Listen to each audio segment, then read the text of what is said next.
ಶಾಸಕ ಸ್ಥಾನ ಸದ್ಯದಲ್ಲೇ ಮರುಸ್ಥಾಪನೆ ಆಗಲಿದೆ. ಜೀವಾವಧಿ ಶಿಕ್ಷೆಯ ಬೆನ್ನಿಗೆ ಶಾಸಕ ಸ್ಥಾನದಿಂದ ಅನರ್ಹಗೊಳಿಸಿದ್ದಂತಹ ಸ್ಪೀಕರ್ ಜನಪ್ರತಿನಿಧಿ ಕಾಯ್ದೆಯಂತೆ ಶಾಸಕ ಸ್ಥಾನದಿಂದ ಅನರ್ಹಗೊಂಡಿದ್ರು ವಿನಯ್ ಕುಲಕರ್ಣಿ. ಈಗ ಹೈಕೋರ್ಟ್ ಆದೇಶದ ಪ್ರತಿ ಸಿಗ್ತಾ ಇದ್ದ ಹಾಗೇನೆ ಶಾಸಕ ಸ್ಥಾನ ಮರುಸ್ಥಾಪನೆ ಆಗಲಿದೆ. ಎಲ್ಲವೂ ಕೂಡ ಹೈಕೋರ್ಟ್ನ ತೀರ್ಪಿನ ಮೇಲೆ ನಿಂತಿತ್ತು. ಯಾಕಂತಂದ್ರೆ ಜೀವಾವಧಿ ಶಿಕ್ಷೆಗೆ ಒಳಗಾಗಿದ್ದಂತಹ ವಿನಯ್ ಕುಲಕರ್ಣಿ ಅವರ ಶಾಸಕ ಸ್ಥಾನ ಅನರ್ಹಗೊಂಡಿತ್ತು.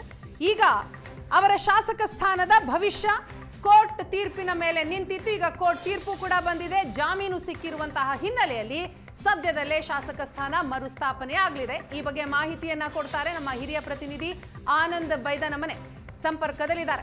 ಆನಂದ, ವಿನಯ್ ಕುಲಕರ್ಣಿ ಅವರಿಗೆ ಬೇಲ್ ಸಿಕ್ಕಿರುವಂತಹ ಹಿನ್ನೆಲೆಯಲ್ಲಿ ಶಾಸಕ ಸ್ಥಾನಕ್ಕೆ ಈಗ ಮತ್ತೆ ಜೀವ ಬಂದಿದೆ.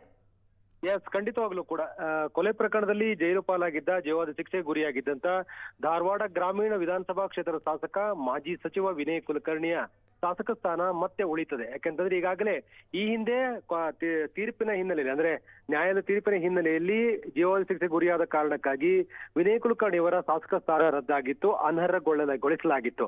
ಅಧಿಕೃತವಾಗಿರ್ತಕ್ಕಂಥ ಆದೇಶವನ್ನ ಸ್ಪೀಕರ್ ಯುಟಿ ಖಾದರ್ ಅವರು ಮಾಡಿದ್ರು.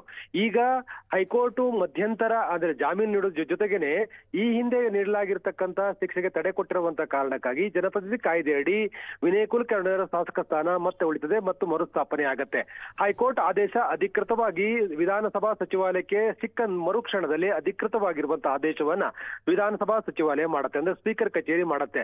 ಈ ಮೂಲಕ ಅನರ್ಹಗೊಂಡಿರ್ತಕ್ಕಂಥ ವಿನಯ್ ಕುಲಕರ್ಣಿ ಅವರ ಏನು ಶಾಸಕ ಸ್ಥಾನತ್ತು ಮತ್ತೆ ಮರುಸ್ಥಾಪನೆ ಆಗ್ತಕ್ಕಂಥ ಅಧಿಕೃತ ಆದೇಶ ಹೊರಬೀಳುತ್ತೆ. ಆ ಮೂಲಕ ಶಾಸಕ ಸ್ಥಾನವನ್ನ ವಿನಯ್ ಕುಲಕರ್ಣಿ ಉಳಿಸಿಕೊಂಡಿದ್ದಾರೆ. ಹೈಕೋರ್ಟ್ ಜಾಮೀನು ಕೊಡೋ ಜೊತೆಗೆ ಈ ಹಿಂದೆ ನೀಡಲಾಗಿದ್ದಂತ ನ್ಯಾಯಾಲಯದ ತೀರ್ಪಿಗೆ ತಡೆ ಕೊಟ್ಟಿರುವಂತಹ ಕಾರಣಕ್ಕಾಗಿ ಮುಂದಿನ ಅಧಿಕೃತವಾಗಿರ್ತಕ್ಕಂಥ ತೀರ್ಪು ಹೊರಬೀಳುವವರೆಗೂ ಕೂಡ ಶಾಸಕ ಸ್ಥಾನ ಹಾಗೆ ಉಳಿತದೆ. ಆ ಕಾರಣಕ್ಕಾಗಿ ಶಾಸಕ ಸ್ಥಾನ ಮರುಸ್ಥಾಪನೆ ಆಗ್ತಾ ಇರ್ತಕ್ಕಂಥದ್ದು ಆಡಳಿತವಾಗಿರ್ತಕ್ಕಂಥ ಕಾಂಗ್ರೆಸ್ಗೂ ಕೂಡ ದೊಡ್ಡ ಮಟ್ಟದ ಬಿಗ್ ರಿಲೀಫ್ ಅಂದ್ರೂ ಕೂಡ ತಪ್ಪಾಗಲಾರದು. ವೈಯಕ್ತಿಕವಾಗಿ ಹೈಕೋರ್ಟ್ ನ ಜಾಮೀನು ಸಿಕ್ಕಿರುವಂತಹ ಹಿನ್ನೆಲೆಯಲ್ಲಿ ವಿನಯ್ ಕುಲಕರ್ಣಿಗೆ ಲಾಭವಾಗಿದ್ದರೆ ಶಾಸಕ ಸ್ಥಾನ ಮತ್ತೆ ಮರುಸ್ಥಾಪನೆ ಆಗ್ತಾ ಇರೋದ್ರಿಂದ ಸಹಜವಾಗಿ ಆಡಳಿತವಾಗಿರ್ತಕ್ಕಂಥ ಕಾಂಗ್ರೆಸ್ ಕೂಡ ಒಂದು ರೀತಿ ಪಾಸಿಟಿವ್ ಆಗಿರ್ತಕ್ಕಂಥ ಸ್ಟೆಪ್ ಅಂದ್ರೂ ಕೂಡ ತಪ್ಪಾಗಲಾರದು.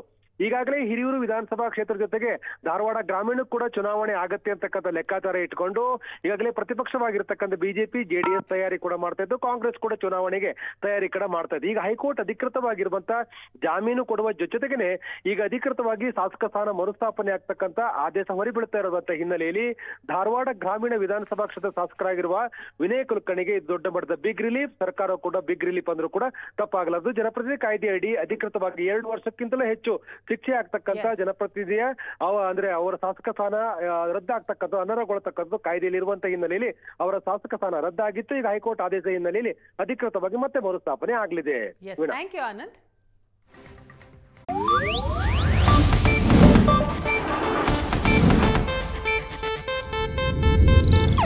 ಇದು ಏಷ್ಯಾನೆಟ್ ನ್ಯೂಸ್ ನೆಟ್ವರ್ಕ್ ಪ್ರಸ್ತುತಿ.